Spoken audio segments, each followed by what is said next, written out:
Amis internautes Mac TV Sénégal, bonjour et bienvenue dans les brèves d'information que nous allons démarrer par cette alerte au port autonome de Dakar. En effet, 3050 tonnes de nitrate d'ammonium sont stockées actuellement au mot 3 du port autonome de Dakar. Le produit très dangereux qui serait même à l'origine de la double explosion au port de Beyrouth au Liban avec 177 morts et 6500 blessés et exposé à l'air libre depuis le 27 juillet dernier sur les terres sénégalais. Et selon un manutentionnaire interrogé par nos confrères de l'Observateur, ces sacs sont là-bas depuis des semaines couverts de bâches. Et même si les autorités portuaires tentent de rassurer l'autorité publique en précisant que cette cargaison doit être acheminée au Mali et n'est pas posée directement au sol mais sur des palettes.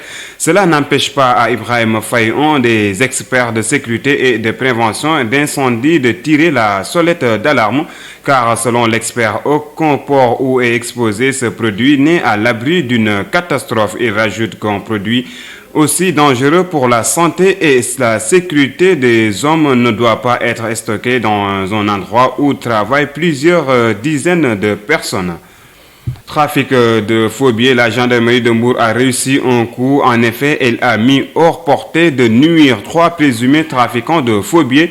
Il s'agit de 2 Sénégalais et un Guinéen. Ils ont été arrêtés dans la nuit du 17 au 18 août 2020 aux environs d'1h du matin dans le cadre d'une opération de lutte contre la délinquance financière. Ces derniers sont entrés dans les mains de la gendarmerie et seront déférés devant le parquet. Au total, des coupures de billets noirs de 10 000 francs CFA, estimées par les mises en cause à 153 millions de francs CFA, du matériel et des produits de lavage ont été saisis selon un communiqué de la division de communication de la gendarmerie. C'est suite à une information faisant état d'une transaction entre les trafiquants et en particulier dans le quartier de Sali-Joseph qu'une équipe de la brigade a monté une opération de filature dans le but d'appréhender ces malfaiteurs. Et c'est au cours de leur manœuvre frauduleuse dans un domicile que ces derniers ont été encerclés et interceptés par la gendarmerie.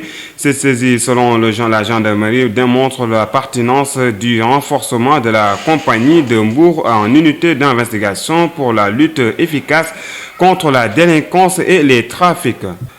Bref, le service d'hygiène, enfin équipé à hauteur de 3,2 milliards de francs CFA. Le président de la République, Macky Sall, a réceptionné ce mardi un important lot de matériel destiné au service national d'hygiène, des équipements de dernière génération qui permettront, à n'en pas douter, d'intensifier la lutte antivectorielle et la désinfection à grande échelle. Parlons de santé avec la situation du Covid-19. Sur 1463 tests réalisés, 141 sont revenus positifs au coronavirus, soit un taux de positivité de 9,64%. Il s'agit de 58 cas contacts suivis et 83 issus de la transmission communautaire. Par ailleurs, 110 patients ont été testés négatifs et déclarés guéris et 43 cas graves sont pris en charge dans les services de réanimation. 2 nouveaux décès liés au Covid-19 ont été enregistrés dans la journée d'hier. À ce jour, donc, le Sénégal compte 12 446 cas positifs, dont 7 877 guéris, 258 décès et 4 310 encore sous traitement. Et nous terminons avec l'actualité internationale dominée par la démission du président de la République malien, arrêté ce mardi 18 août par les militaires de Sibankoro. Le président de la République malien a annoncé sa démission lors d'une télé-interview télévisée diffusée par l'ORTM. Aux environs de 0h, Ibrahim Boubacar Keïta explique cette décision par des concours de circonstances évoquées précédemment, à savoir le soulèvement d'une partie de l'armée qui, selon lui, pourrait déboucher sur des effusions de sang, et je ne souhaite qu'aucun sang ne soit versé pour mon maintien aux affaires, s'est-il justifié, ajoutant que sa démission entraîne la dissolution de l'Assemblée nationale et du gouvernement, et d'Ibeka de rajouter qu'il n'éprouve aucune haine vis-à-vis aux personnes. Et c'était tout pour aujourd'hui. Merci de nous avoir suivis et surtout restez connectés sur Mac TV Sénégal.